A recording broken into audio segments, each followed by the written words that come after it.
Hello everyone, this is Board Games and Bourbon. I'm Glenn Flaherty, and right now I want to tell you about Tawantinsuyu, a new Euro game by David Turkey and put out by Board and Dice.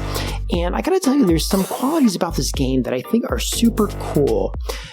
I think it is primarily, a great learning game. If you want to learn how to make board games, I think this is a great educator of how to tie in elements together and make every decision count and have multiple forks in it. But also, mad props to David, because it has something in a game I've never seen before. And that is the way that he uses this space here to have proximity cost of workers. Now, there's a lot going on. It's a very detailed, heavy game. It even has these player aids here. Now, these player aids are pretty hefty, and on the other side, there's actually going to be a pretty hefty solo mode as well, okay? So it does play one player and up. The great thing about this is how the workers are going to work together, and that's what's going to make it interesting. Now, ultimately, at the end of the day, this is a Euro game where you win by having points. By the way, look how big this board is here. You're going to get points by constructing structures, in this case, steps that give you points. By moving up this track in the temple, that's going to give you points. You can have card play that gives you points. There's just a lot of different ways you can do it. But before you can do any of those steps, you have to do all the small steps along the way. Now, okay, what are you doing in terms of your workers, and what are you trying to accomplish here? Well, if you can look on these tiered landings here, you have these big workers, we'll call them, okay? They're chiefs, whatever their proper name is in the game. You have these workers, and then you are going to be placing your meeples on the board and paying different costs depending on how far down they are and how far to the left and right they are. But that only determines how expensive it is to place, and you need the resources in order to play them. They're also going to have actions they can do that changes based on their color, if they're on the same color, and their proximity to other workers like them. So for example, if I was here and I put this worker down, typically I would have an option of 1, 2, or 3 options there. But because it's in proximity, it's adjacent to another worker of its color, now I get to do 2 out of those 3 actions. If I was this worker by myself, I'm not in proximity to another yellow worker, so I can only do 1. But then again, if I was only 1 worker, but I had a green worker and I put a green worker on a green space, well, guess what? That gives me back up to 2. You can see this board is covered with tons of symbols. All these symbols do different things. The economy in the game basically works around potatoes. It works around getting corn. It has tapestries that give you points in a whole new way. You can build buildings. Buildings can give you ongoing benefits and sometimes points and stuff like that. There's wilds called golds. There's even conquest spots in here that when you supply their need, you get the benefits from those. And then that can turn into points too.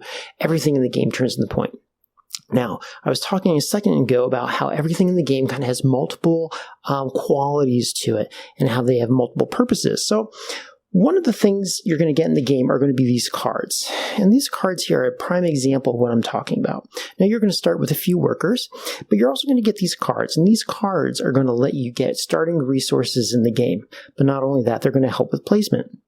So if I had this card here, I would get 1 free tapestry. What does a tapestry do in the game? Well, if I get tapestries in a game, if I get them to match on their resources, let's say it was turned this way, and this says 3 points, and that says 3 points. At the end of the round, that'll convert into 3 points for me. But at the ultimate end of the game, even if nothing matches, I'm going to get points for having large tapestry connections of patterns that aren't the same. Okay, so I trade in these cards not only for their benefits. I trade in 5 to start the game. I have a hand of 3. The 3 that I keep on my hand, I'm then going to use for the symbol on top. And the symbol on top is going to let me place a worker. So let's suppose I wanted to trade in this card with that little squiggly thing. And I wanted to use it to place a worker on the squiggly line. I trade this in. I take my worker, and depending on the color of my worker, it's going to do different things. Now that I'm here, I can do one of these actions, and there's usually like a bonus kicker, like I might get a discount, or I get to take an adjacent worker, stuff like this.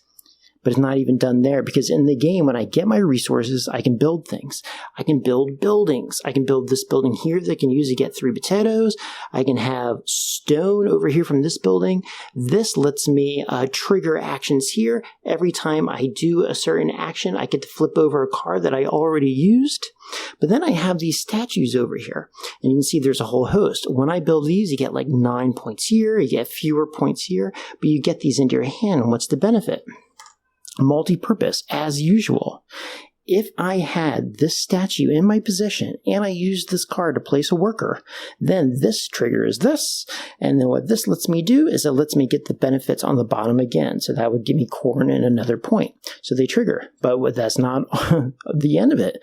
I could also trade in this statue to move up this temple track, and that'll give me more points. I can go over here, trade in the corn that I just got to also move up here.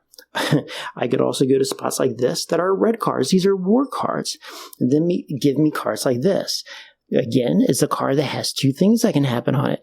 I can trade this in immediately for the resource on it. In this case, it's gold, so I can get gold. That's a resource, that's a wild. But I also have 2 warriors here, and warriors are going to be used to complete this. So you'll see here it says 1 warrior would die. Well, I have a 2 warrior card, so this would be more than enough I can trade in. Here, I would need to kill 1 warrior and flip 1. Well, I do have 2 warriors, except they're on 1 card, so I can't flip.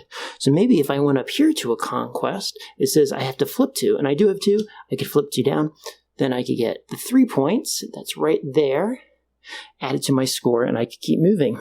But the amazing thing is you also can't hold on to some of your cards, like these god cards, because when the round is over, and the round is over by drawing all the extra meeples out of it, you get penalized 2 points per card. You have to play potatoes or you lose points for these things.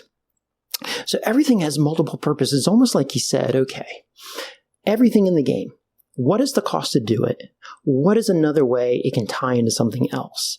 And it's really just this huge net of actions that makes everything very intertwined, and is very interesting for that reason. Now, I will say, the primary thing you're going to do in the game is you are going to be placing your workers. And because of the card needs, because of the needs of the resources, you don't necessarily have access to everything on the board, okay? You are sometimes just trying to find where you can go.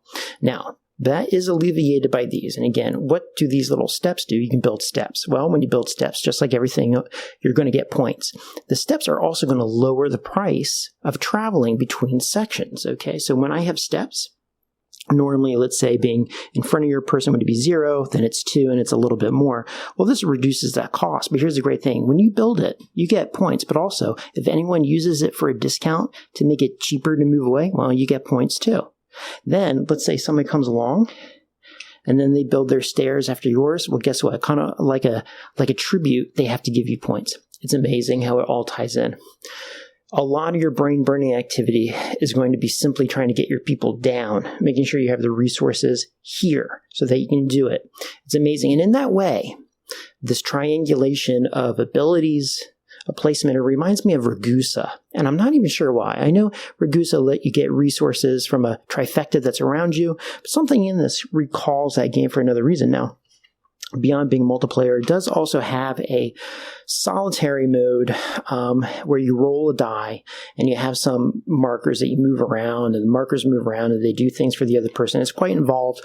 I'm a big fan of just playing as 2 people, 2-handed. I find it more interesting, easier to find than learning a whole new set. But anyway, those are 2 of the great qualities. I've never seen that proximity issue where you pay to go down, you pay to go left. You can then move this person over here, and then you can do extra actions, like that's the conquest, where you go here. And when you go here, it kills people that were standing over here. And then when this shrinks, then that's the end of the round. And the person who pulls the last person, well, they get bonus points too. At the same time, that'll trigger your tapestries, and you get points there. And then you get points for that. You get points for everything. So yeah, really, really good stuff. Okay, so anyway, that is a short rundown of Tawantinsuyu. I would say I've been playing it 2-player. Games are probably an hour and a half to play. If you have specific questions about it, I'm happy to answer, but that's the gist of it to see if it's for you. I'll also say, too, that it's a better looking game in person than in pictures.